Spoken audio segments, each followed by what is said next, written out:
Hi, my name is Paul, and I have a little testimony first, and it's by a little 13-year-old Pakistani boy named Zubair Rehman, and he says, as he walked home from school, his grandmother told him to eat a snack before coming to the field to help her pick okra, which is like a type of food or something.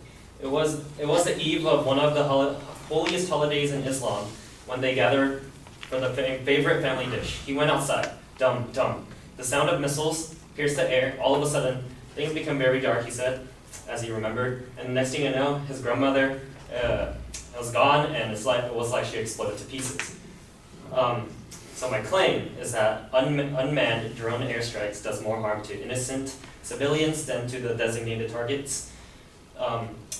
Just in case you guys didn't know, a drone or unmanned aerial vehicle are aircrafts that are piloted without the actual pilot in the cockpit, which they are comparable to remote control cars, but airplanes, but they deliver the same amount, a comparable payload as like a bomber. Although this isn't a direct threat to the American people, these decisions are made by the United States government, and it endangers the lives of several thousand people in hotspots all over the world. These aircrafts, one, create greater civilian casualty than the actual suspected targets. Two, creates fear and hysteria to the day-to-day lives of average citizens. Three, the policy concerning secret bombing missions are really flawed and contains many loopholes, which endangers many lives. So, civilian casualties far outweigh dangerous suspected targets, which is shown by the Bureau of Investigative Journalism, in which they say that in January 23rd, 2009, the CIA led a covert operation in which that killed 10 militants and one possible high-value target. What they failed to mention is that there was 9 or more innocent lives that were also lost, and one injury, which that person suffered a shrapnel to the stomach, a fractured skull, and a loss of his eye.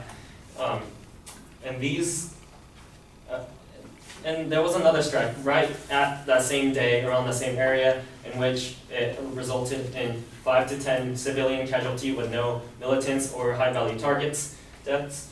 And hundreds of these cases are actually brought up every year. Specifically, in the CIA-led drone strikes between 2004 and 2014, just in Pakistan, showed that there were 398 strikes with the estimated death of 2,000 to 4,000. And these are the only deaths that are reported by the CIA. There are many operations like this that takes place in Yemen and Somalia, and the main problem with these strikes is that the order to carry out these strikes are possible with 100% confirmation that a threat is imminent. So, in an article by the McClatchy newspapers, the intelligence reports killing of alleged Afghan insurgents whose organization was not on the U.S. list of terrorist groups at the time of 9/11 strikes, and even unidentified individuals were described as other militants or foreign fighters rather than innocent civilians. The suspected people, even suspected people, are fired upon and killed, and with these innocent deaths, instead of bringing down terrorism, it actually backfires, and in which the Atlantic paper states that the drone fuels anti-Americanism, boosts extremist recruiting, and helps destabilize the Pakistan government. In addition to these hostile responses, thousands of people live in fear due to unforeseen stress around the common civilian areas. These drones, unlike from bombing jets, are completely silent, or almost completely silent, and they can stay in the air for several hours. And according to Newsweek, a low buzzing sound that can actually be heard if you're focusing on the sky, but it cannot be seen.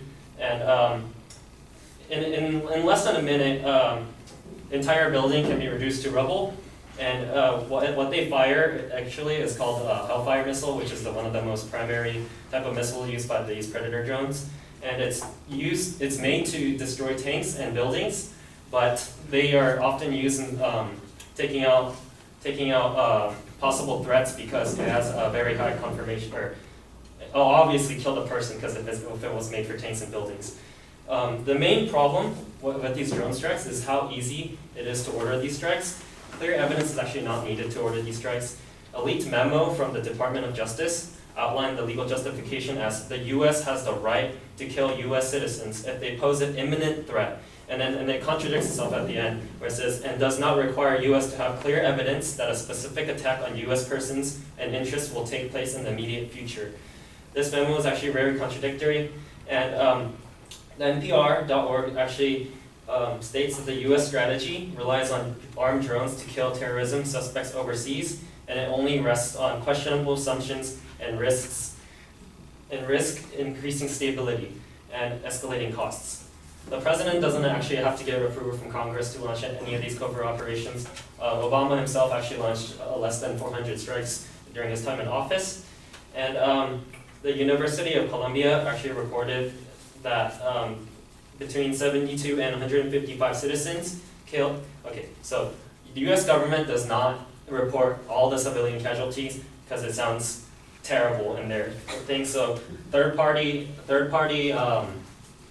other third-party places has to collect these data on civilian. And so the Colombian Human Rights Clinic found that the 72 and 155 civilians killed in the 2011 Pakistan drone strikes, with 52 of them are reportedly civilian dead and identified by name, which is a pretty strong indicator of how reliable this data is. So these unmanned aerial vehicles do more harm to innocent civilians than to specific targets by statistically killing more than intended. And it makes people live in paranoia, and it has too many loopholes to send out these drones.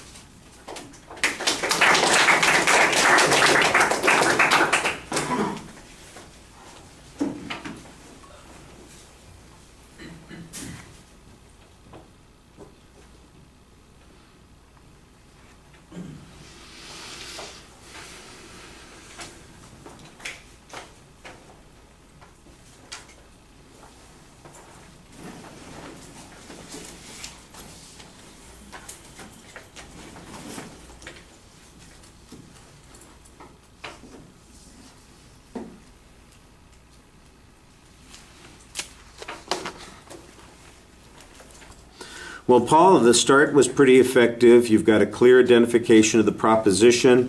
You've got a good layout of the secondary claims. They're all stated as declarative statements. The controversy, obviously, there's an issue that's going on here, so I think your setup is pretty solid.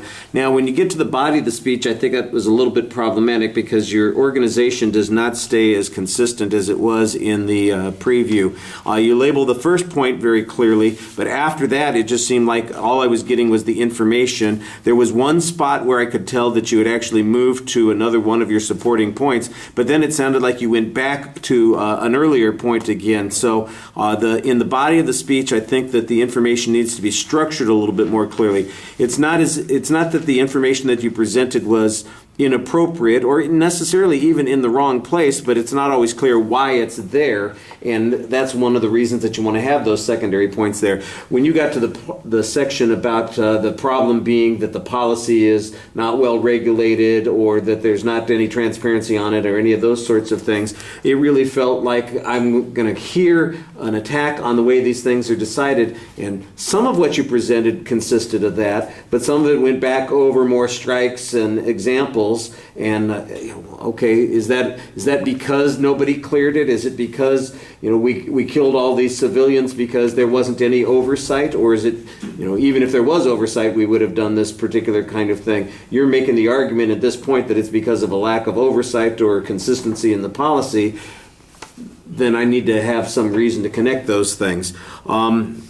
I thought you did a good job citing your sources. You had lots of examples which were effective. You had a little bit of statistical information, or what would be quantifiable data based on the number of strikes that we have and the number of civilians killed. We give you credit in that category. I do think that you need to have a little bit more testimony from expert sources that are talking about what the consequences are, and criticisms, for instance, of the legal guidelines that are being used.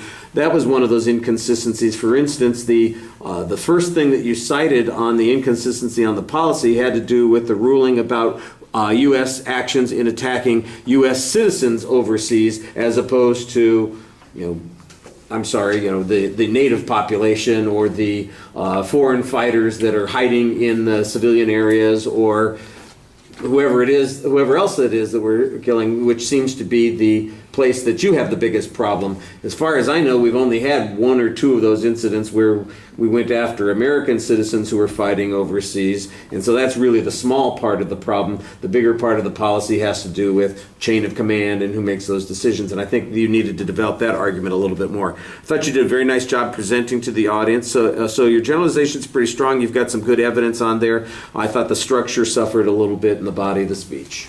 All right, thank you.